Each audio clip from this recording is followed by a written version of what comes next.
სანამ ადამიანი ცოცხალია, მას სიფხიზლის, ზრუნვის და მღვიძარების მუდმივი საჭიროება აქვს. ესე იგი, არასოდეს მოხდება ისე, რომ შენ რაღაც საფეხურზე მიხვედი, უკვე ესე იგი განიცადე ღმერთი და ახლა შეგიძლია დაისვენო. სულ მუდმივად გაქვს ამის საჭიროება, სანამ ცოცხალია, ანუ ბიოლოგიურად სანამ ცოცხლები ვართ. რათა საკუთარი საუნჯე დაიცვას, ეს დაწყებული ადამიანიდან 64-ში რა უნდა ეკეთებინა, დაემუშავებინა და დაეცვა. აი ეს დამუშავება არის ეს მუდმივი ძიების პროცესი, ხოლო დაცვა აუცილებელია, თორე შეიძლება ის მიღებული დაკარგო. ის დავალება, რაც ადამიანს 64-ში ქონა, ყოველი ადამიანის, ყოველი ქრისტიანის დავალებაა ეს. ესე იგი, საკუთარი საუნჯე უნდა დაიცვას, ღვიძარე იყოს, თუ ზრუნვასა და სიფხიზლეს მიატოვებს. რატომ არის, რომ ადამიანები ვერ ინარჩუნებენ სტაბილურად ეკლესიურ ცხოვრებას? ვერ ინარჩუნებენ. ცოტა ხანი იცხოვროს, მე გავაბე. რატო ხდება ეს? იმიტომ რომ აი ეს მუდმივობა არ შეუვლიათ. ანუ ადამიანს არ ყოფნის არაქათი არ ყოფნის, შეიძლება ასე ითქვას, არ ყოფნის გონიერება, არ ყოფნის ენერგია, არ ყოფნის ერთგულება, სულმოკლეობა, სულმოკლე ხდება ადამიანი. არ შეიძლება მებრძოლი ომის დროს, რომელიც ფრონტზე იმყოფება, მოდუნდეს და მიიძინოს. სანამ ომი არ დამთავრდება, ის არ შეიძლება მოდუნებული იყოს, იმიტომ რომ მოკლავენ და ჩვენი ომი არის ჩვენი უკანასკნელ ამოსუნთქვამდე გრძელდება ომი. და ამიტომ ამბობს, თუ ზრუნვასა და სიფხიზლეს მიატოვებს, რა ემართება? დაავადდება და განიძარცვება. დაავადდება რითი? ღმერთს ნაკლებად დაინახავს, განიძარცვება, ღვთისმადლისაგან განიძარცვება.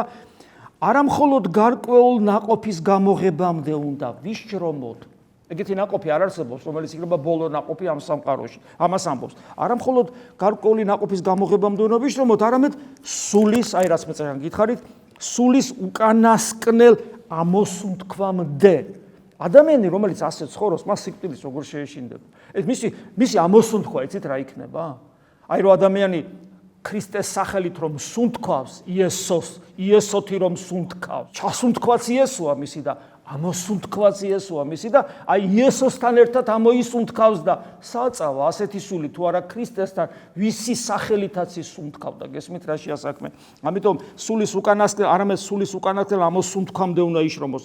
არც თუ იშვიათად უკვე მოსული ნაყოფი გაუნადგურებია მოულოდნელად წამოსულ სეტყვას, ახლა სიმბოლო მოყავს, ხო? თითქოს ნაყოფია, დაკრიფო უკვე, ესე იგი იხეირო შენი შრომისაგან და წამოვიდა სეტყვა გაანადგურა. ეს სულიერ ცხოვრებაშიც ასე ხდება. ამ სოფლიურ საქმეებში აღრეული და ჩვენ ვართ ამ სოფლიურ საქმეებში აღრეული. ამ სოფლიებში საქმეებში აღრეული ვერ იქნება დარწმუნებული, რომ სულიერ ჯანმრთელობას ბოლომდე შეინარჩუნებს. არც ერთი ჩვენგანი არ იქნება, ვერ არის ამაში დარწმუნებული.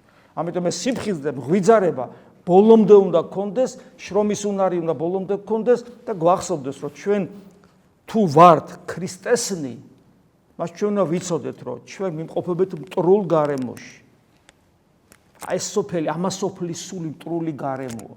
ყველაფერი არის იმობილიზებული იმისთვის, რომ ჩვენი გულიდან ქრისტე განდევნოს.